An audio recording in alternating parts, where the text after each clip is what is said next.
On connaît tous et toutes une ou plusieurs œuvres que l'on trouve parfaites, dont on ne perçoit que les qualités, que l'on voit comme la consécration d'un genre, le fer de lance d'un style, une façon unique de représenter ou d'imaginer un récit. Une œuvre que l'on place sur un piédestal tant ce qu'elle dégage est puissant, et surtout une œuvre que l'on considère comme inspirante pour nous en tant qu'individus. Dans mon cas, il s'agit de l'album Vengeance Fall de Trivium, qui m'a ouvert les portes de la musique, du métal et de tous ses dérivés. Mais je citerai aussi Syndrome E de Franck Tillet, qui à mes yeux est le meilleur thriller que j'ai pu lire. Sans oublier Bloodborne, Undertale, Brutal Legend et Payday 2, qui sont mes jeux vidéo préférés. Mais aussi Calvin et Hobbes, ma bande dessinée favorite, et bien sûr SNK, qui en plus d'être un de mes premiers mangas, m'a tenu en haleine et m'a fait voyager pendant toute ma lecture, et ce, peu importe mon avis sur la fin du récit. Et puisque l'on va parler d'un manga dans cette vidéo, je me dois de citer beaucoup d'autres noms, comme celui de Fire Punch et de son auteur, Tatsuki Fujimoto, qui est certainement mon mangaka préféré tant j'aime son style. Et malgré le fait que je trouve absolument toutes ses œuvres géniales, notamment Adueri, Look Back et bien sûr Chainsaw Man, sa première série, Fire Punch, qui m'a fait découvrir le milieu du manga au beau milieu de mes années collège, en proposant une histoire prenante, imprévisible, emplie de cynisme, d'humour noir et complètement décalé. Et surtout d'une représentation de la violence bien loin des shonen classiques que j'imaginais quand on me parlait de manga ou d'anime, ou encore d'autres œuvres que j'avais pu consommer dans ma courte vie. Et aujourd'hui encore, bien que je suis conscient que Fire Punch n'est pas aussi bien que ce que je voudrais le croire, notamment avec ses nombreux thèmes évoqués en seulement 8 tomes, ce qui donne un air parfois brouillon et très dense en information, cela reste tout de même mon manga préféré tant il m'a surpris et marqué, et je sais pertinemment que je ne pourrai jamais l'oublier ni retrouver une pareille œuvre. Et pourtant, bien d'autres mangas ont su monter très haut dans mon estime et m'ont touché là où je ne m'y attendais pas. Il y a bien évidemment l'œuvre dont on va parler aujourd'hui, mais il y a aussi A Journey Beyond Heaven ou Tengoku Daimakyu dans sa langue originale, un manga et animé très peu connu et qui pourtant propose de nombreuses choses très touchantes. Le tout dans un univers qui me rappelle un peu celui de Fire Punch, entre désolation avec des monstres et paysages post-apocalyptiques et humour très décalé. Et dans un registre plus coloré, je pourrais placer Yotsuba, un manga humoristique et tranche de vie qui à première vue ne renferme aucun scénario et qui pourtant m'a marqué à un point auquel je ne pouvais absolument pas m'attendre. Oui, je ferai une vidéo dessus d'ailleurs. Et cela ne représente qu'une toute petite partie de mes goûts. Je pourrais citer tellement d'autres œuvres intéressantes et c'est d'ailleurs un petit peu le principe de ma chaîne. Et je suis sûr que vous avez aussi les vôtres, et certainement totalement différents de mes goûts à moi. Mais il y a des noms que l'on retrouve plus souvent que d'autres lorsque l'on cite des œuvres marquantes. Et aujourd'hui, on va justement parler d'une œuvre qui a tellement marqué les esprits qu'elle est devenue une référence dans le milieu du manga tout entier. Une œuvre à jamais égalée et surtout qui a influencé un nombre considérable de personnes, tous plus différents les uns des autres à travers le temps. Alors préparez-vous à embarquer pour un voyage au pays du fantastique et de l'étrange. Hey, c'est tout le monde, c'est Monsieur Adri et bienvenue dans Mon Petit Bazar, l'émission qui a pour but de vous parler d'une œuvre qui m'a marqué et que je vous recommande chaudement. Et aujourd'hui, comme vous l'avez vu au titre de la vidéo, on va parler de Berserk, une de mes œuvres préférées, qui mélange un nombre considérable de mystères, de symboles, de références et de significations, le tout dans un récit complexe et violent. Alors que vous souhaitez en apprendre plus sur Berserk avant de plonger dans cette œuvre sombre et brutale, ou que vous soyez un adepte des aventures du guerrier noir, soyez les bienvenus sur cette vidéo qui vous donnera envie de plonger ou de replonger dans cette œuvre. Tout en retraçant les événements, les références et les thèmes mentionnés par l'auteur, le tout de manière plus ou moins chronologique, du moins pour la première partie de la vidéo. D'ailleurs, c'est vraiment la première fois que j'écris une vidéo de ce style, et je ne savais pas vraiment comment m'y prendre. Comme cette chaîne a pour but de présenter des œuvres tout en expliquant les aspects intéressants des œuvres en question, je me devais de faire une sorte de résumé, tout en sachant que Berserk est une œuvre assez dense et compliquée en termes de chronologie. Et la vidéo sera donc découpée en deux parties. La première, c'est une sorte de résumé de l'œuvre, avec quelques détails par-ci par-là et sans trop de spoil majeurs. Et la deuxième partie, quant à elle, est réservée à l'analyse, l'association d'idées, de détails, de références, de thèmes, de toute l'entièreté de l'œuvre. Et en plus de ça, ma vidéo sert aussi, en quelque sorte, d'hommage à Kentaro Miura, qui nous a quittés tragiquement en 2021. J'espère donc que vous serez compréhensifs et que les commentaires seront constructifs et bienveillants. Je vous en remercie d'avance. Cependant, attention, même si cette vidéo s'adresse également aux personnes n'ayant pas lu Berserk, je vous recommande vivement d'aller le faire. Tout simplement parce que déjà, vous n'allez pas forcément comprendre ce dont je vais parler si vous n'avez pas lu l'œuvre, et en plus de ça, vous risquez de passer à côté d'un des plus beaux récits qui m'était donné de lire. Mais également, avant de passer à la suite de la vidéo, je tenais à rajouter que tout ce que je vais vous raconter là provient en grande partie de ma petite tête, mais aussi du livre Berserk à l'encre des ténèbres, rédigé par Al236, un youtubeur qui propose des vidéos extrêmement riches et intéressantes, alors je vous conseille vivement d'aller faire un tour sur sa chaîne, et puis aussi, accessoirement, de lire ce magnifique livre. Et d'ailleurs, j'ai pris quelques petites inspirations de la vidéo qu'a fait Fix sur Berserk, d'ailleurs j'espère que c'est comme ça qu'on prononce son pseudo, mais je parlerai un petit peu plus en détail de ces deux créateurs à la fin de la vidéo. Et maintenant que je viens de rendre à César ce qui appartient à César, passons sans plus tarder à la présentation de l'œuvre. Berserk est un manga, écrit et dessiné par le regretté Kentaro Miura entre 1989 et 2021, soit pendant environ 32 ans pour un total de plus de 9 9000 pages, réparties en 41 volumes actuellement. Aujourd'hui, Berserk a dépassé les 50 millions d'exemplaires vendus, ce qui le hisse parmi les mangas les plus vendus de l'histoire. Et oui, je vais parler que de la version manga, déjà parce que je n'ai pas vu la version animée de 97, et aussi parce que, comment dire, pour la version de 2016, ils ont décidé de faire un animé en 3D,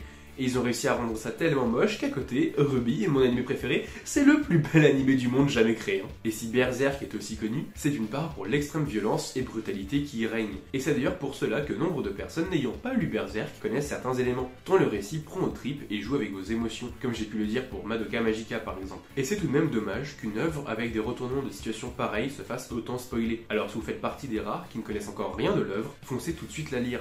Mais bien évidemment, Berserk n'est pas connu que pour cela, mais aussi pour le trait si particulier et détaillé de son dessinateur, sans oublier les personnages hauts en couleur, le scénario complexe et original, le fait que l'histoire mélange à la fois l'aventure, les combats épiques, les démons, les monstres en tout genre, la revanche, l'horreur, la romance, bref, tout un tas de trucs que l'on pourrait résumer plus simplement en disant que Berserk est une histoire comme aucune autre. Mais ici, on n'est pas là pour résumer grossièrement cette œuvre, bien au contraire, on va aller à fond dans le détail, afin de montrer que derrière ce que beaucoup décrivent comme l'animé le plus traumatisant de l'histoire, se cachent des trésors d'une richesse inestimable. Alors plongeons sans plus tarder dans le premier tome, ou plutôt dans les 3 premiers tomes, car vous allez voir qu'il y a quelque chose de particulier dans la narration. Ah, et pour les âmes sensibles, j'espère que vous ferez de beaux cauchemars. Le manga commence en beauté avec Guts, le personnage principal de notre récit, en plein débat avec une femme qui se révèle être un démon. Et ni une ni deux, Guts lui cale son bras mécanique dans la bouche et lui éclate le visage tranquillou, après avoir balancé une petite punchline. Et là, on comprend direct que Guts, c'est pas n'importe qui. C'est un mec grand, extrêmement baraqué, son œil droit est crevé et son avant-bras gauche est remplacé par un bras mécanique qui peut à la fois lui servir d'arbalète comme de canon, mais le plus impressionnant, c'est son immense épée, que l'on appelle la Dragon Slayer, qui lui sert d'arme de prédilection. Bref, en quelques pages, on voit directement à qui on a affaire. Guts est un espèce de cliché de personnage ultra badass, musclé, ténébreux, surpuissant, et avec un arsenal sophistiqué divers et varié, un peu à la manière de Batman. Sauf que contrairement aux super-héros, Guts n'est pas du tout un personnage avec qui on a envie de s'identifier. Il est certes très classe, mais il est aussi vulgaire, brutal, égoïste, solitaire, voire asocial, et surtout ne possède aucune empathie. Ce que l'on voit directement dans la scène suivante, où le guerrier noir va malgré lui sauver Puck, un petit elfe pris au piège par des bandits. Au début, quand on voit Guts débarquer et massacrer un à un les bandits, on est subjugué par la beauté et la fluidité du combat. Mais après avoir tranché tous ses ennemis, on se rend vite compte que Guts n'en a rien à faire de Puck. Il était juste là pour ses intérêts personnels. Et pire encore, quand Puck viendra le voir, il l'enverra balader tout en le menaçant. Et oui, dès le début du récit, Guts n'est absolument pas du côté des gentils, et c'est même presque tout le contraire. Guts est un antagoniste, un personnage animé par la haine, une haine quasi pure, et qui l'adresse à tout le monde de la même manière. Et cela se voit d'autant plus quelques pages plus tard, où après s'être fait torturer et jeter en prison, Puck viendra une nouvelle fois à sa rencontre, cette fois-ci pour le libérer et le soigner, et ainsi lui rendre l'appareil. C'est également à ce moment-là qu'on apprend que Guts possède une marque étrange sur son cou, que j'ai d'ailleurs très envie de me faire en tatouage, ouais je sais c'est complètement pas du tout original. Et même complètement paralysé, Guts parle à Puck comme à de la merde, et je vous avoue qu'à ce moment-là du récit, j'avais un peu de mal à accrocher à l'œuvre. Guts avait beau être ultra badass, c'était un gros connard qui me semblait juste être méchant pour être méchant, et j'arrivais pas à comprendre pourquoi est-ce qu'il agissait ainsi. Mais heureusement, une énorme scène d'action débarque, et l'on voit Guts couper en deux des soldats avec son épée disproportionnée. Puis comment ne pas parler des scènes de combat qui en plus d'être fluides et extrêmement lisibles, sont aussi pleines de détails, que ce soit sur les différentes pièces d'armure, les armes, les mouvements, les expressions, bref, vous l'aurez compris, ce qui fait la force de Berserk, ce sont ses dessins et plus particulièrement ses scènes d'action qui sont d'une violence encore rarement égalée aujourd'hui, mais aussi d'une beauté sans nom. En même temps, Miura a eu la chance d'être le fils d'une professeure d'art plastique et d'un storyboarder de publicité, ce qui ne veut absolument pas dire que c'est un gage de qualité ou que ceux qui n'ont pas eu cette chance ne pourront pas se hisser aussi haut, seulement qu'il a eu un terreau fertile. Mais revenons à notre scène de combat qui se transforme en un affrontement titanesque avec une créature serpent géante, qui semble être ce que l'on appelle un apôtre, et on apprend également que Guts cherche les 5 God Hand, qui semblent être les grands antagonistes du guerrier noir. Puis après cela, s'ensuit différentes scènes qui servent à l'exposition, où l'on nous informe que la marque de Guts se met à saigner à l'approche des démons, mais surtout qu'elle attire les démons à lui. Et en parlant des démons, la grande majorité des gens ne semblent pas être au courant de l'existence de ces êtres démoniaques. On voit aussi que Guts semble avoir des hallucinations à plusieurs reprises, où un étrange fœtus monstrueux se trouve devant lui, ce qui a l'air de beaucoup l'affecter. Guts est d'ailleurs peut-être un petit peu plus humain que l'on pensait au premier abord. Il montre tout de même des émotions par moments, il semble hésiter ou être à bout, et ça se comprend, puisqu'à cause de sa marque, chaque nuit, il se fait constamment attaquer par divers monstres, démons et autres atrocités sorties sorti de l'imagination du mangaka.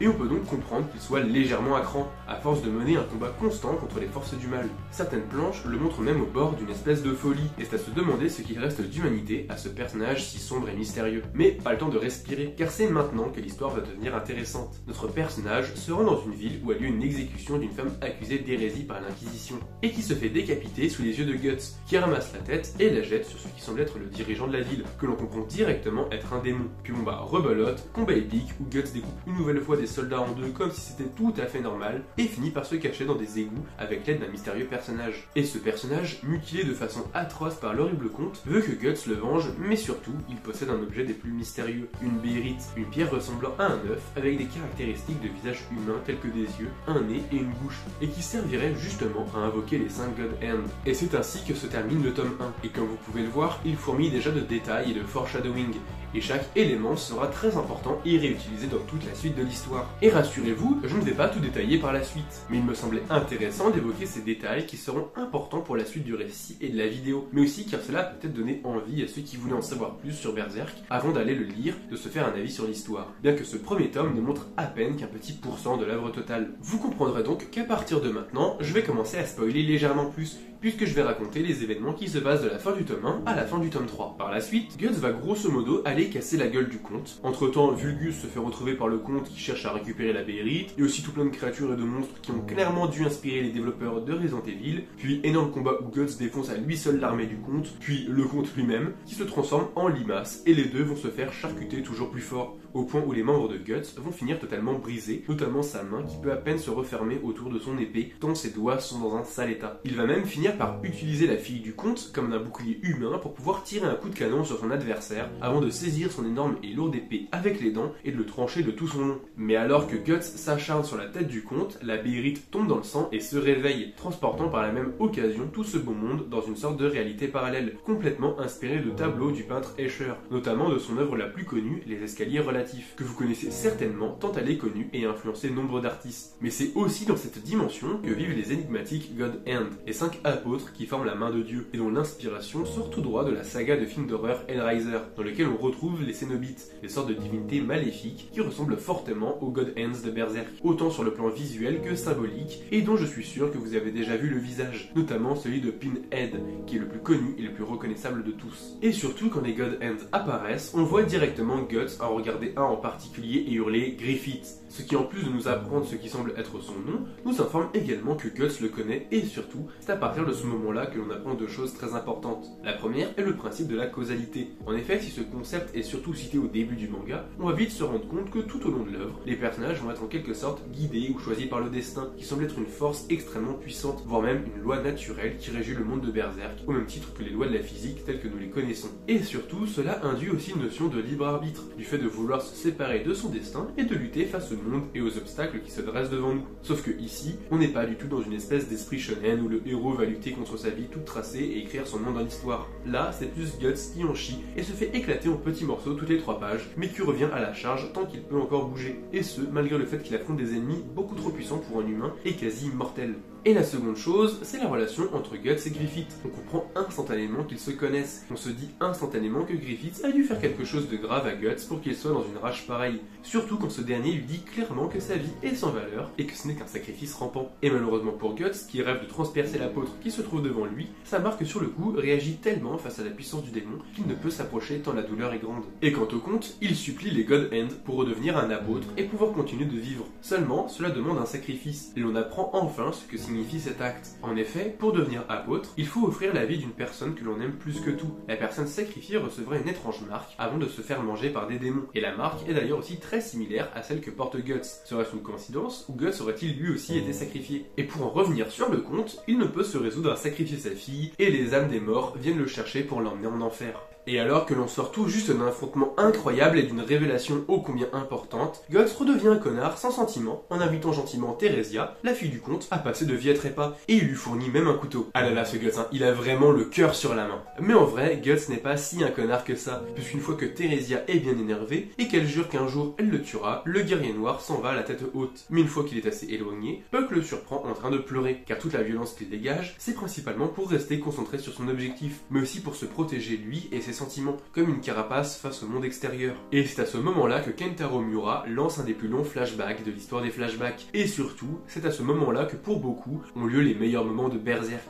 Les prochains chapitres, appelés l'âge d'or, désignent toute la jeunesse de Guts, de sa naissance jusqu'à la première page du tome 1. Et pareil, dans cette partie de la vidéo, je vais être obligé d'un petit peu spoiler. Et il s'agit d'ailleurs de la dernière partie de la vidéo sans spoil majeur. Donc voilà, si vous avez encore besoin d'un petit peu d'informations pour faire un véritable avis sur Berserk, regardez-la, sinon allez vraiment lire la vidéo, puisque de toute façon le reste de la vidéo n'est que du giga spoil. L'âge d'or commence par un arbre où sont pendus des dizaines de corps dans un état de putréfaction déjà bien avancé. Et tandis qu'une troupe de mercenaires passe à proximité, ils découvrirent le corps d'un nourrisson, certainement sans vie. Vous l'avez compris, il s'agit de Guts, un enfant littéralement né d'un cadavre de femme enceinte, et qui baigne dans une flaque remplie certainement d'eau de pluie et de tous les autres fluides qui peuvent provenir des cadavres au-dessus de sa tête. Et si ce tableau macabre, qui me rappelle d'ailleurs l'excellent album Dwelling Lifeless du groupe de dépressif black metal Straband, vous retourne les tripes, sachez qu'en anglais, guts signifie les tripes, les boyaux, les intestins, l'estomac et tous ces organes qui grouillent dans notre bas-ventre. Et oui, clairement, pour ceux qui se demandent, moi non plus je ne connais pas de naissance plus horrible que celle-là. Et encore, nous ne sommes vraiment qu'au début de la genèse du pauvre Guts, qui par chance trouvera refuge dans les bras de Sis, la femme de Gambino, le chef de la troupe de mercenaires, et qui après avoir fait une fausse couche,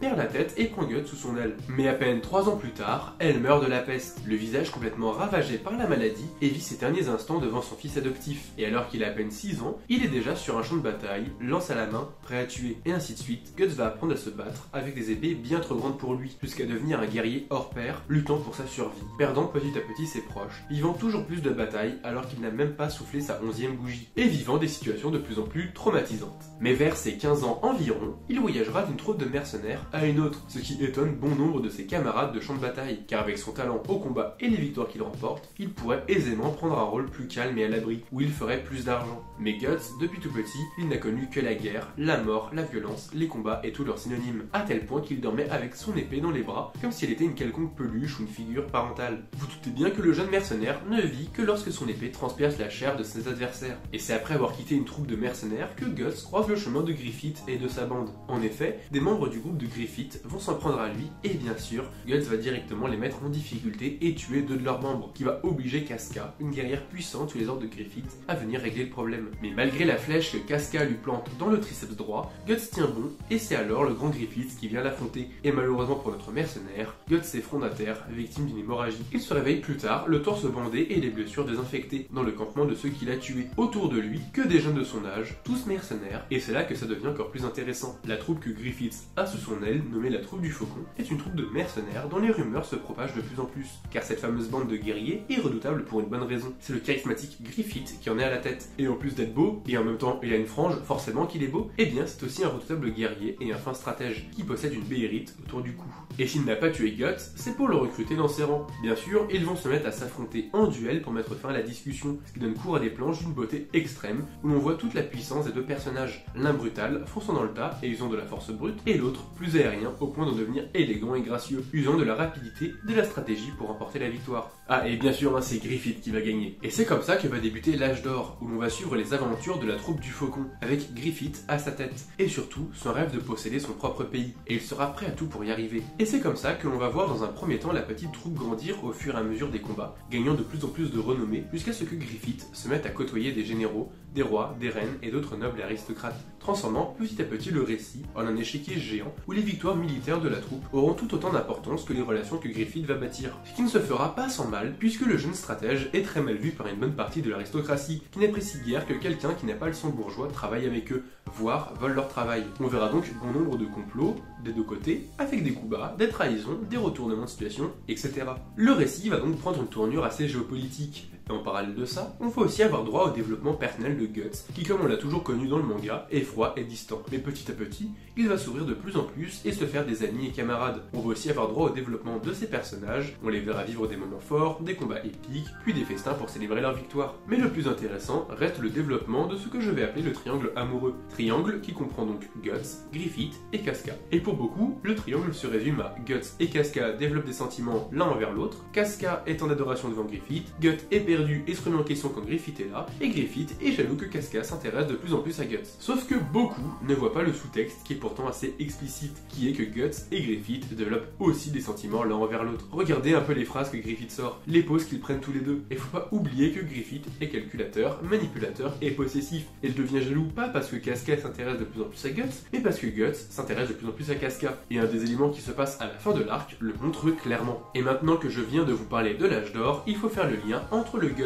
qui est dans la troupe du faucon et le Guts qui a perdu son bras et son œil. Mais pour cela, je vais demander à tous ceux qui veulent éviter ce spoil de partir, car à partir de maintenant et pour tout le reste de la vidéo, ça va contenir du spoil. Alors revenez une fois le manga lu en entier, car juste après cette partie remplie des plus grands événements de Berserk, on va passer à une partie plus analytique et contemplative de l'œuvre, qui va contenir des spoilers de tous les éléments de l'histoire. Alors, vous voilà prévenus et passons sans plus tarder à la prochaine partie. À la fin de l'arc de l'âge d'or, alors que Guts et Casca se sont mis ensemble, Guts décide de partir de la troupe du faucon pour essayer de comprendre qui il est. Bien sûr, Griffith s'oppose, mais Guts le bat en duel, et fou de jalousie et de frustration, Griffith finit par coucher avec la fille du roi. Bien sûr, le roi devient fou de rage lorsqu'il l'apprend, et on voit Griffith au fin fond d'un donjon, où tous ses rêves de grandeur se réduisent à néant, où il se fera torturer de la pire des manières possibles, quasiment jour et nuit. Son casque de faucon vissé sur la tête, et le reste du corps entièrement nu, comme une version extrême du masque de fer, prisonnier français mystérieux, célèbre pour avoir eu un masque de fer tout le long de son incarcération. Et lorsque Guts revient de son périple solitaire, la troupe du faucon a été chassée et est maintenant considérée comme une menace à éliminer. Et avec l'aide de Casca, Guts descend dans les donjons du château, en quête de son ami.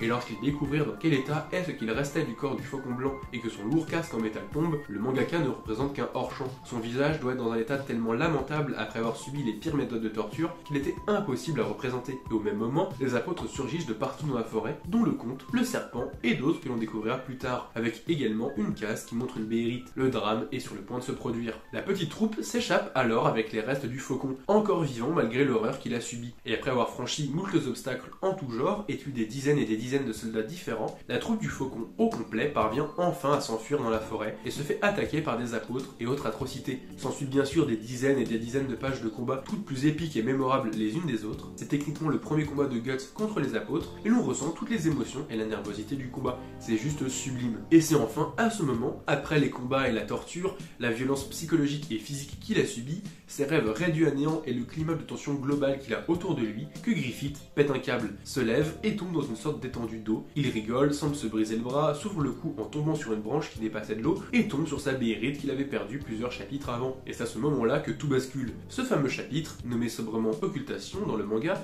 mais que tout le monde nomme Éclipse, quand Griffith tient la béérite entre ses doigts, ce moment décisif où un astre complètement noir vient se positionner devant le soleil, où des monstruosités sortent de partout. Ce moment qui a choqué tous les lecteurs, c'est l'élément marquant qui fait la transition entre le berserk de l'âge d'or, avec ses moments chevaleresques, ses rêves d'ambition, de grandeur, et le berserk sombre, horrifique et cauchemardesque où l'horreur prend vie. Le sol et le ciel se transforment en une étendue gigantesque de visages et 4 monstruosités que l'on ne connaît que trop bien apparaissent. Il s'agit bien sûr des God Hand, et c'est ainsi que Griffith, choisi par la causalité, sacrifie Guts, Casca et tous les autres membres de la troupe du faucon. Chacun reçoit une marque de sacrifice sur le corps, et les démons savent que maintenant, ils vont pouvoir manger les délicieux humains fraîchement sacrifiés. Et cette marque, c'est l'ultime symbole de déshumanisation. Les anciens amis du compagnon de Griffith ont été marqués au fer rouge comme du vulgaire bétail. Et c'est comme ça que toute la troupe se fait décimer, dans des pages violentes, emplies d'un profond désespoir. On les voit tous mourir un par un. Guts et Casca arrivent tant bien que mal à se défendre, mais très vite, alors que notre guerrier noir entre dans une rage sans précédent et massacre tout sur son passage pour sauver la femme qu'il aime, Casca se fait attraper par les démons, se fait dénuder, Griffith sort de son œuf et devient Femto,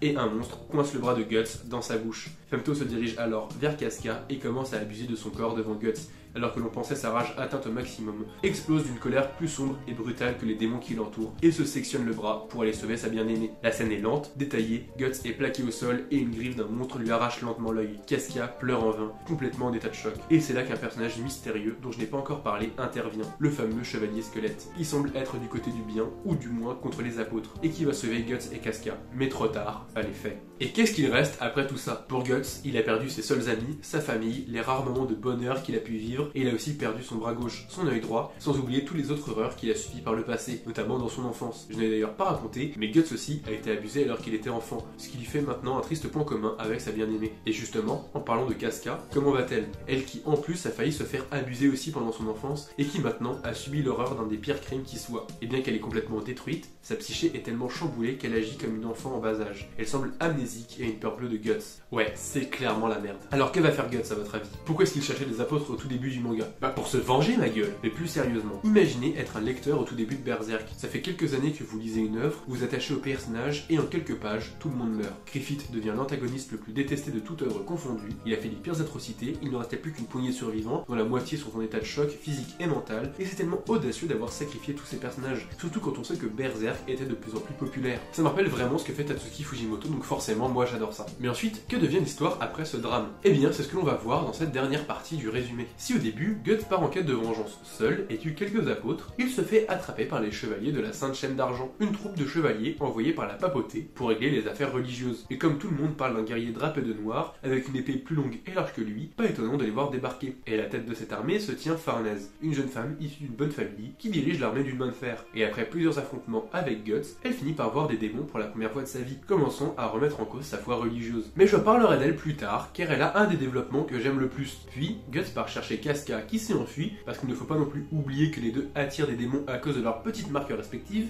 Et après un arc ultra intéressant sur la religion et l'inquisition, Guts se voit développer une véritable petite troupe. Il y aura Puck, l'elfe insupportable, qui se croit drôle et imite Yoda, Isidro, ou Isidro pour les vrais, un garçon qui rêve de devenir doué en combat et indépendant, il est rusé, très con et vraiment très drôle pour le coup. On retrouve aussi Farnèse, accompagné de son demi-frère Serpico, et bien sûr Casca, qui est toujours complètement traumatisé et agit comme une enfant complètement inconsciente. Par la suite, ce sera au tour de Shierk de rejoindre la petite troupe, et son nom est d'ailleurs vraiment super chiant à dire. C'est une sorcière qui n'a jamais vraiment côtoyé les humains, vivant recluse entre le monde physique et le monde astral, dont elle expliquera régulièrement diverses choses au sujet de l'univers et des lois qui le régissent, en plus d'être badass et pas mal drôle aussi. On va aussi découvrir tout plein d'éléments divers et variés, comme la magie et les dimensions astrales, des éléments géopolitiques avec des armées qui veulent envahir d'autres, et bien d'autres choses. Et c'est ainsi que la petite troupe va partir en quête à la fois de vengeance et de répit, voulant à la fois contrecarrer les plans des God Hand, et en particulier du nouveau Griffith, mais aussi vivre une petite vie paisible et soigner les traumas de la pauvre Casca. Et c'est ainsi que s'achève la partie résumée de ma vidéo, et j'espère sincèrement qu'elle vous aura quand même plu,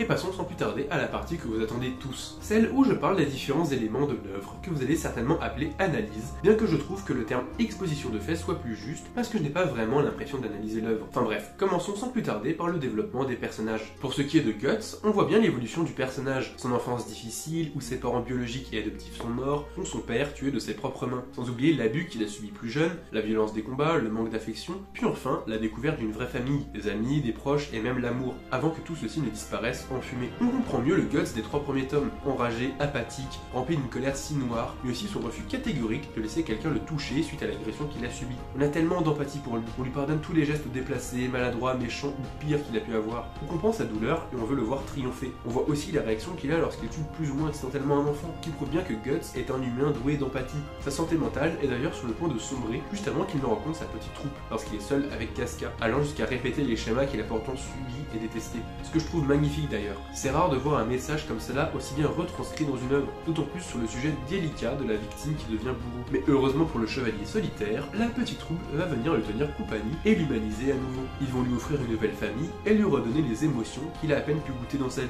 Et les scènes où il contemple le lointain, ou même lorsqu'il parle de manière détendue avec Serpico et que les sentiments remontent, ou bien même quand il agit de façon un peu paternelle, protégeant sa petite famille et s'épanouissant de la regarder évoluer, sont juste magnifiques. Et c'est tellement touchant de voir Guts évoluer, on espère que chaque combat sera le dernier et qu'il pourra enfin goûter au bonheur, d'autant plus que Guts est un humain face à des démons, il n'a aucun pouvoir, mais son entraînement et sa détermination lui permettent de faire face à des créatures hors du commun, un peu comme Batman qui utilise ses gadgets pour vaincre le mal. Et c'est ce genre de choses qui rend Guts si attachant, encore plus qu'un personnage badass. Guts est un personnage badass et humain. Et bien sûr, que serait un bon personnage principal sans son antagoniste? Et pour cela, Griffith joue parfaitement le rôle. Bien que Guts va rencontrer divers ennemis, c'est véritablement lui qui sera au cœur de la quête vengeresse du guerrier noir. Et la chronologie des événements est parfaite pour créer une évolution intéressante du personnage. Au début, on voit Griffith sous la forme de Femto, et on comprend qu'il s'est passé quelque chose. Mais quoi? Puis le flashback nous présente Griffith comme un personnage mystérieux, rempli de désirs et de rêves de grandeur, et surtout, qui ne recule devant rien pour grimper les échelons. S'il doit offrir son corps à un vieil homme, il le fait. S'il doit faire assassiner des concurrents ou des ennemis, il le fait. S'il doit mentir, trahir, sacrifier, il le fait. La vie vie des autres n'a pas de valeur à ses yeux. Mais en même temps, il est courageux, il se bat bien, il a une classe et une beauté à toute épreuve, c'est un fin stratège et surtout, il arrive à être apprécié de bon nombre de personnes. Et bien que Griffith ait commis des atrocités sans nom, son côté manipulateur et charismatique fonctionne aussi sur le lecteur. On a tendance à minimiser ses actes, à le comprendre, à avoir de l'empathie, alors qu'il est responsable de la mort et du malheur de tellement de personnes. Il y a une vraie aura qui se répand autour de lui, et c'est pour cette raison que j'apprécie autant Griffith. Il représente, à mon sens, tout l'aspect non manichéen de l'œuvre, en plus d'avoir une beauté et une élégance hors du commun, qui me rappelle beaucoup les cas de tueurs en série où certaines personnes vont être attirées par le charisme du criminel et attendries par son passé souvent horrible. Et c'est aussi pour cette raison qu'une partie des fans défendent et justifient les actions de Griffith, allant même jusqu'à dire que Casca a apprécié le moment où Griffith abuse d'elle. Ouais, je sais, c'est ultra chaud de dire ça. Et la différence de traitement entre Guts et Griffith est très intéressante. Pour Guts, on a un homme grand, patibulaire, son visage n'est pas du tout celui qu'on considère habituellement comme beau, tout le contraire de Griffith, qui est svelte et possède une beauté presque androgyne, comme un ange. Et cela est d'autant plus troublant lorsqu'on remarque que Griffith est constamment baigné dans la lumière, comme s'il s'agissait d'une divinité. Puis, au niveau du style de combat, Guts possède une épée gigantesque et un arsenal destructeur. Encore plus quand il récupère la fameuse armure du berserker,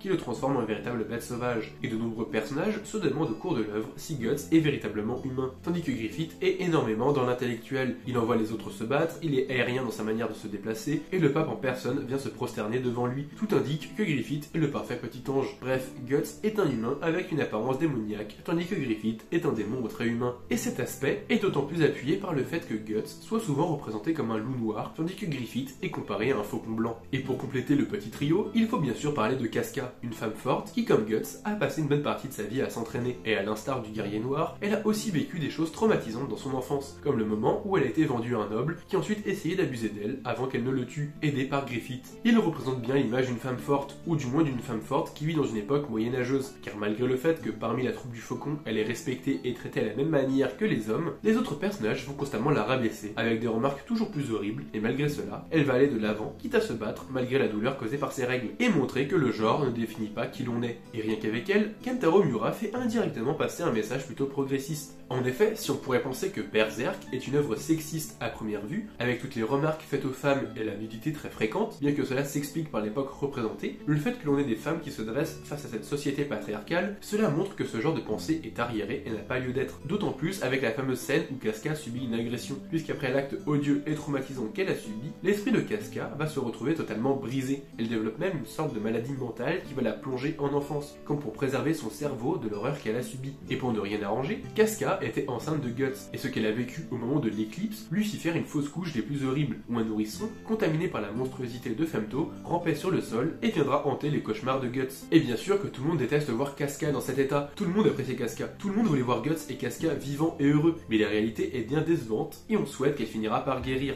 Et heureusement, au tome 40 et 41, Shirk et Farnèse vont se rendre dans la psyché de l'ancienne guerrière afin de la soigner, et à l'intérieur, on va trouver une multitude de symboliques très différentes et intéressantes. Ce passage est un de mes préférés de l'œuvre. On nous montre directement l'impact que cause un acte aussi horrible sur quelqu'un, par le biais de métaphores et de personnifications très bien amenées. Et même une fois que Casca a réussi à nouveau à retrouver la parole et les capacités mentales d'une femme de son âge, le problème n'est pas réglé pour autant. Je trouve que Miura va complètement à l'inverse de la culture du V-word, et c'est pour le mieux. Cela donne une vraie force à son manga, en plus d'être intéressant d'un point de vue scénaristique. Et toujours dans le même sujet, le fait de représenter un homme se faire abuser, c'est également quelque chose de pas forcément commun, et cela montre bien que n'importe qui peut subir ce genre d'agression, bien que cela soit surtout pour renforcer la violence de son manga, en proposant de la souffrance mentale et des troubles psychologiques. Et toujours sur les personnages féminins, il faut mentionner Farnèse, qui possède un développement extrêmement intéressant et pose de véritables réflexions, en plus de proposer un autre personnage féminin très bien écrit. Et comme je l'ai dit tout à l'heure, Farnèse est à la tête d'un groupe de chevaliers religieux. C'est donc une femme qui est très croyante, dans une religion qui ressemble beaucoup au christianisme période inquisition poussée à l'extrême, et elle va donc commettre des atrocités comme faire brûler des gens sur un bûcher, en étant aveuglée par sa foi. Et alors qu'elle verra Guts et des démons pour la première fois de sa vie, dans une scène qui fait beaucoup penser au tableau Guernica de Picasso avec le cheval blessé, elle sera complètement chamboulée, et cela se comprend. Il y a littéralement un cheval possédé qui a essayé de s'accoupler avec elle, et après de nombreuses réflexions, elle se décide à suivre Guts dans ses aventures pour trouver sa voie. Et pour ce faire, elle va d'ailleurs se couper les cheveux afin de montrer sa détermination à Guts.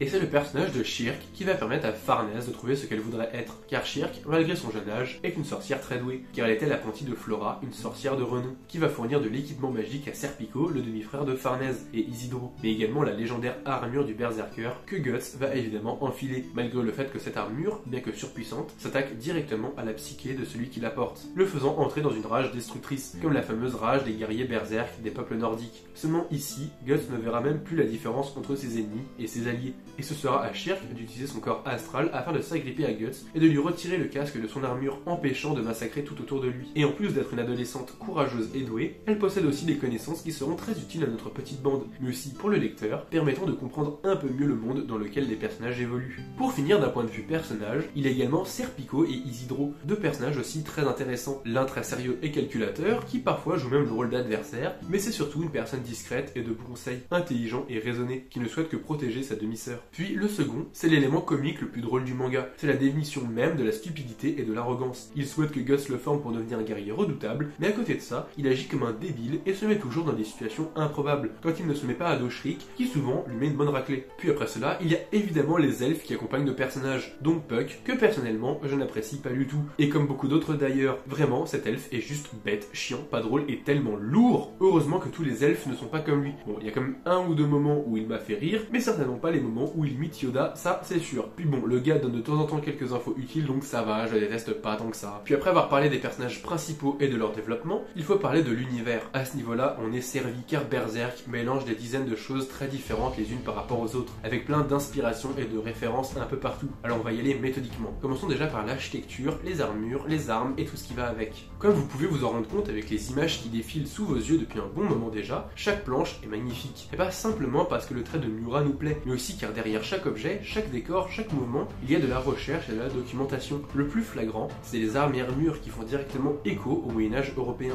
principalement dans des pays comme la France, l'Allemagne et l'Angleterre. Chaque objet est détaillé et cohérent, et la cohérence est le maître mot du récit, car Miura n'utilise pas simplement ses visuels pour représenter son histoire, mais aussi pour créer un tout cohérent. Le Midland et les paysages, emplis de forêts, de plaines, de châteaux forts et d'autres fortifications, avec des styles architecturaux typiques de l'époque, puis à l'intérieur, ce sont des jardins bien entretenus, des salles de bal immenses où des convives issus des plus hautes sphères de la société défilent dans des tenues coûteuses, avec des coiffures audacieuses. On a directement l'impression d'être à Versailles, et c'est l'effort qui est fait sur la cohérence qui lui permet d'unifier le tout. Plus encore, on nous parle de guerre de 100 ans, d'invasion de Kushan, un peuple qui rappelle directement le Moyen-Orient et qui, au Moyen-Âge, ont réussi à conquérir une bonne partie de l'Europe et dont on retrouve encore les vestiges aujourd'hui. D'autant plus que, encore une fois, les tenues et armes sont pour beaucoup inspirées des tenues de l'époque. Au fur et à mesure que les pages défilent, on voit le travail titanesque d'assimilation de connaissances pour pouvoir les restituer sur du papier, quitte à ce que cela prenne plusieurs jours pour dessiner une seule page qui va être lue en à peine quelques secondes par le lecteur, principalement lors des scènes de combat qui sont truffées de détails, d'analyse de l'anatomie humaine et animale pour offrir des mouvements fluides et réalistes. On pourrait même croire que ce qui se passe sous nos yeux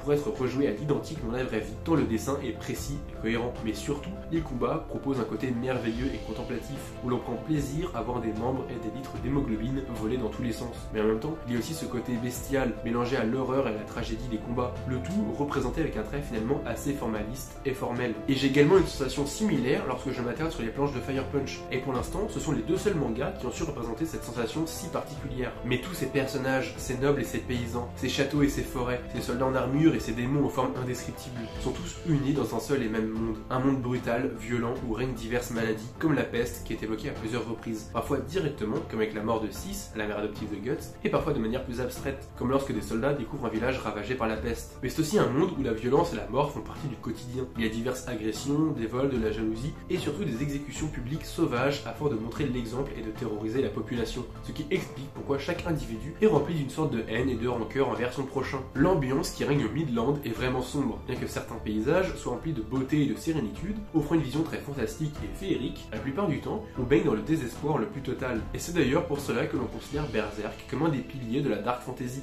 Pour moi, cela me rappelle de nombreux visuels que l'on trouve sur des pochettes de black metal, avec des groupes comme Emperor, Dark Fortress ou bien d'autres qui mettent en scène des châteaux mystérieux ou des forêts lugubres. Je pourrais même citer la pochette Pale Swordman, où je retrouve des airs de Griffith dans une version plus romantique et défaitiste. Et ce n'est pas un hasard si Berserk donne cette impression. En effet, le style du manga donne un aspect gravure, encore plus accentué par le noir et blanc, et rappelle inévitablement des artistes comme Gustave Doré, dont les gravures ont souvent été utilisées pour illustrer des groupes de black metal. Mais je vous invite aussi à vous pencher sur le travail d'artistes comme Félicien Rops ou John Hamilton Mortimer. Et cet aspect dark fantasy a inspiré bien d'autres mangaka, mais pas que. En effet, l'œuvre qui se rapproche le plus de l'ambiance de Berserk est la trilogie des jeux vidéo Dark Souls, qui possède une ambiance particulièrement prenante, et souvent, les fans de l'une de ces deux licences adorent la seconde. Puis Puis, à tout cela, Kentaro Miura vient rajouter un autre aspect visuel, celui du gore, du body horror et de la sexualité malsaine. Et pour cela, il faut parler des monstres. Et des monstres dans Berserk, il y en a des dizaines et de toutes sortes, des trolls, des fantômes et d'autres esprits vengeurs. Mais il y a surtout des gros monstres ignobles et indescriptibles, qui mélangent plusieurs caractéristiques de divers animaux en un seul être informe. Et c'est sûr et certain que cela a influencé plus d'une personne, à commencer par les jeux vidéo Resident Evil, ou encore de nombreuses pochettes de death metal. Mais en plus d'avoir des créatures immondes, Berserk possède aussi certaines thématiques que l'on retrouve assez peu souvent, ou du moins pas de cette manière. Il s'agit ici de la sexualité dérangeante, qui même s'il n'est pas rare de trouver des œuvres qui l'utilisent quand on cherche un peu, finissent souvent par devenir ridicules ou peu intéressantes. Et chez Miura, les démons possèdent souvent des formes phalliques, ou utilisent leur charme pour attirer leur proie. Mais le plus souvent, ce sont des actes de reproduction, pas toujours consentis, qui choquent le plus, comme les scènes d'orgie sataniques, ou encore les trolls qui kidnappent des femmes et abusent d'elles. Dans Berserk, rien ne doit être épargné, pas même notre sexualité. Et d'ailleurs, cet aspect-là vient d'un artiste dont je reparlerai certainement plus en détail sur ma chaîne. Il s'agit de Giger, qui à plusieurs reprises représente diverses créatures à l'allure souvent suggestive, notamment son xénomorphe, repris pour le film Alien. Et vous savez ce que Giger il a représenté aussi?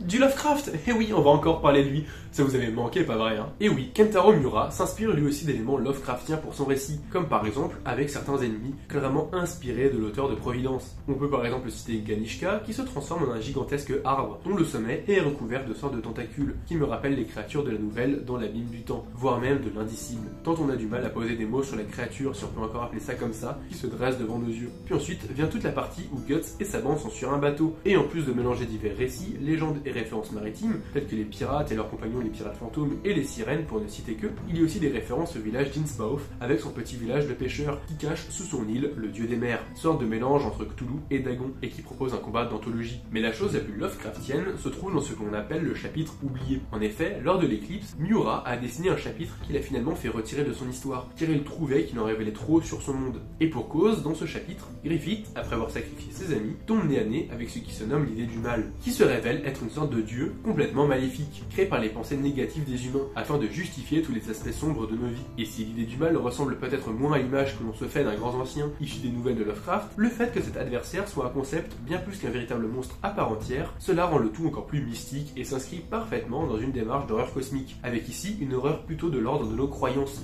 notamment religieuses. Et c'est donc le moment parfait pour parler de la place de la religion au sein de l'œuvre, car elle est intimement liée à l'histoire. Déjà, le personnage de Farnèse, qui est une femme aveuglée par une religion extrême et qui tue ses opposants, mais aussi des innocents pour assouvir ce règne de terreur sur la population, elle va petit à petit ouvrir les yeux sur les actes qu'elle commet, jusqu'au point de devenir une sorcière, c'est-à-dire littéralement ce qu'elle attaquait et tuait, preuve qu'elle sort de l'obscurantisme. Puis, il y a également Shirk qui nous apprend que la religion, et notamment l'Inquisition, construit des églises sur des lieux de culte païens pour faire en sorte que les populations oublient leurs croyances et se tournent vers d'autres, malgré le fait que dans Berserk, les dieux des éléments existent véritablement. D'autant plus que ceux qui sont censés représenter la religion ne sont pas sympas du tout. Tout l'arc avec Mosguz et l'Inquisition est bien là pour nous faire comprendre que la religion présente dans Berserk ne nous veut pas du bien. Mais cela ne veut pas dire que se tourner vers une autre forme d'adoration est bénéfique pour autant. En effet, on voit plusieurs fois au cours de l'œuvre des adeptes d'une religion, ou plutôt d'une secte ou d'un culte religieux obscur, pratiquer l'inverse de la religion dominante, notamment en pratiquant des orgies ritualistes autour d'une statue qui ressemble étrangement à la statue de Baphomet, symbole très important lorsque l'on parle satanisme et croyances occultes. D'ailleurs, sachez qu'il existe plusieurs formes de satanisme, avec chacune leurs croyances, leurs préceptes et leurs symboles. Mais dans la culture populaire, c'est surtout l'image de Baphomet que l'on associe au satanisme, de la même manière que l'on associe la croix inversée et le pentagramme, qui pourtant ne sont pas des symboles satanistes initialement. Mais force est de constater que ce sont ces symboles qui ont une connotation malsaine et obscure pour tout le monde. Et bien sûr, on retrouve ça aussi dans le métal, principalement le black, et parfois dans le death, mais on retrouve aussi beaucoup d'imagerie de la sorcière, également très importante dans Berserk. Il suffit de citer des groupes comme Candlemas ou Cradle Filth avec leur album Hammer of the Witches, qui fait référence à un texte de l'Inquisition dans lequel il fallait éminer le plus de sorcières possible. Il n'a pas fallu attendre très longtemps pour voir apparaître dans le métal des représentations de sorcières et d'autres pratiques occultes. Il suffit de regarder le premier album de Black Sabbath ou de Coven pour voir que la pratique est aussi vieille que le genre. Bien sûr, les références à l'enfer et à la magie sont légion. En vrac, on peut citer l'enfer de Dante et ses 9 cercles, le Pandémonium de John Martin, et bien sûr, à nouveau, les gravures de Gustave Doré. Sans oublier que Shriek est également une référence à Faust et à la nuit de Walpurgis, que l'on retrouve d'ailleurs dans Madoka Magica, un animé dont j'ai déjà pu parler sur la chaîne, mais aussi dans certaines nouvelles de Lovecraft. Puis, pour aller un peu plus loin dans l'aspect religieux, Berserk propose un aspect magique, et si la magie dans notre monde, c'est des débiles qui croient au pouvoir des pierres ou des mecs qui mélangent beaucoup trop de paquets de cartes, la magie, dans Berserk, c'est une histoire sérieuse, car elle existe. Et surtout, il y a bien d'autres dimensions que celle où se trouve Guts. Vous avez peut-être entendu parler de ce monde astral plusieurs fois dans la vidéo. Eh bien, le monde astral, c'est un autre plan d'existence que le plan physique, où les créatures surnaturelles et les dieux de certains éléments vivent. Et bien entendu, il y a bien d'autres plans, bien plus sombres et lugubres, notamment un dans lequel se terre l'idée du mal. Et c'est aussi dans cet aspect magique que se cachent deux personnages très mystérieux et énigmatiques. Le premier est le chevalier squelette, qui représente littéralement des restes humains se mouvant sans l'aide de muscles. Et surtout, il a l'air d'être une des personnes possédant le plus de connaissances sur les apôtres de tout l'univers. Est-il un apôtre qui a renoncé à faire le mal? A-t-il été trahi par les God Hand? Ou est-il un humain qui, comme Guts, avec son armure de berserker, a fini, au fil des années, par devenir une créature magique qui affronte sans relâche les démons? Nul ne le sait, et certainement que nous n'aurons jamais la réponse. Mais il y a aussi celui que l'on appelle le Moonlight Child, l'enfant issu de l'union de Guts et Casca, mais souillé par la noirceur de Femto, ce qui fait que l'enfant ne fait pas partie du genre humain. On l'aperçoit souvent à la pleine lune, que le monde physique et astral se rapprochent, laissant passer les créatures d'un monde à l'autre plus facilement. Mais ce petit bonhomme est aussi une grande source de mystère, et il est probable que ce soit la clé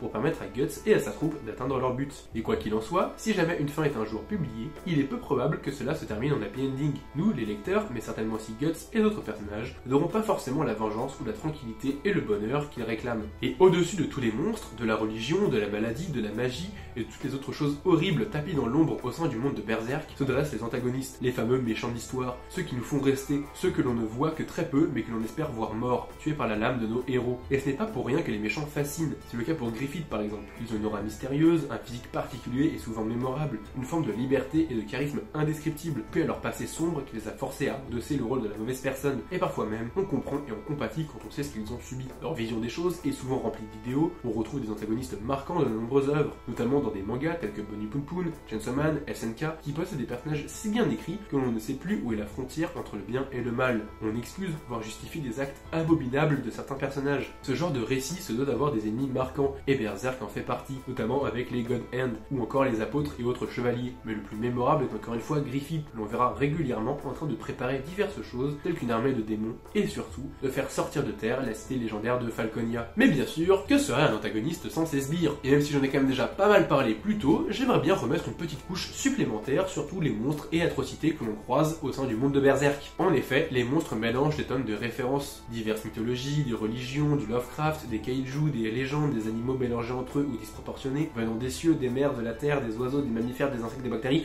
Bref, il y a tellement de trucs différents, c'est juste incroyable. Leur forme rappelle souvent des organes reproducteurs humains, souvent pour montrer une sexualité horrible et malsaine, ou simplement des organes et de la chair mise à nu, histoire de rendre les dessins encore plus gore. Et surtout, les monstres agissent en meute, grouillent et pullulent comme des insectes. Ils mangent les cadavres de leurs victimes, voire se mangent entre eux, et parfois même se reproduisent avec les humains, comme des bandes de sauvages. Et les accouchements se font un peu à la manière d'un facehugger qui pondra ses œufs dans Alien, pour ceux qui auront la ref. Mais bien sûr, Berserk, ce n'est pas que des monstres et du sang qui gicle de partout, c'est aussi des planches très calmes et contemplatives. Et surtout, c'est un voyage, une aventure, que l'on suit avec plaisir, un peu comme le Seigneur des Anneaux, où l'on suit les aventures d'une petite troupe qui va affronter les orques et les urukai. Et bien j'ai l'impression que Berserk, c'est un peu pareil. Alors comme on dit souvent dans ces moments-là, l'important dans un voyage, ce n'est pas l'arrivée, c'est ce que l'on voit sur la route. Alors merci Kentaro Miura, merci pour ces 41 tomes de pur bonheur. Merci de nous avoir fait rêver et voyager. J'espère que de là-haut, tu peux continuer à nous voir nous émerveiller en lisant ton œuvre. Merci d'avoir dessiné et écrit Berserk de la manière dont tu l'as fait. Grâce à toi, j'ai pu mettre les mains sur le jeu Bloodborne et par extension sur Lovecraft. Sans oublier le métal et toutes les autres choses occultes que tu as influencées. Sans toi, peut-être que je n'aurais jamais jeté une oreille dans cette musique. Alors merci du fond du cœur, c'est un peu grâce à toi que aujourd'hui, des gens un peu partout en France et ailleurs entendent ma voix actuellement.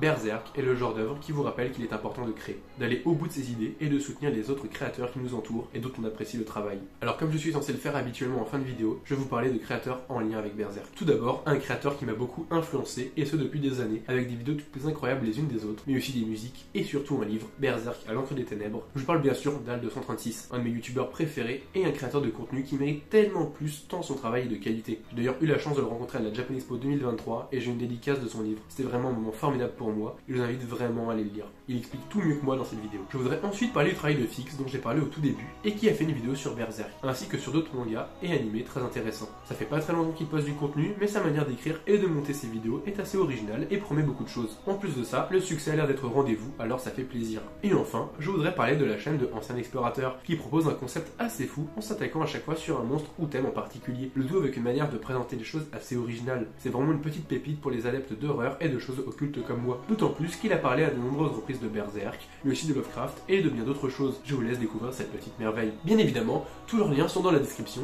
et je vous invite grandement à aller voir leur contenu. Et voilà, cette longue vidéo touche à sa fin. enfin, merci beaucoup à tous ceux qui l'auront regardé jusqu'au bout. J'espère d'ailleurs qu'elle était intéressante, mais je vous avoue que pour un manga comme celui-ci, je ne pouvais pas faire autrement. Et oui, ça veut dire que d'une certaine manière, je vais faire à peu près la même vidéo sur Fire Punch et aussi sur Chainsaw Man. En attendant, si la vidéo vous a plu, vous pouvez liker, commenter, vous abonner et partager cette vidéo à tous vos potes qui pensent que Berserk, c'est uniquement de la violence pure et dure. N'hésitez pas non plus à faire un tour sur mes réseaux, à savoir Insta, Twitch, Discord et TikTok, ainsi que sur l'onglet Short de YouTube. Tous les liens sont en description. C'était Monsieur Adri, à bientôt pour plus de vidéos.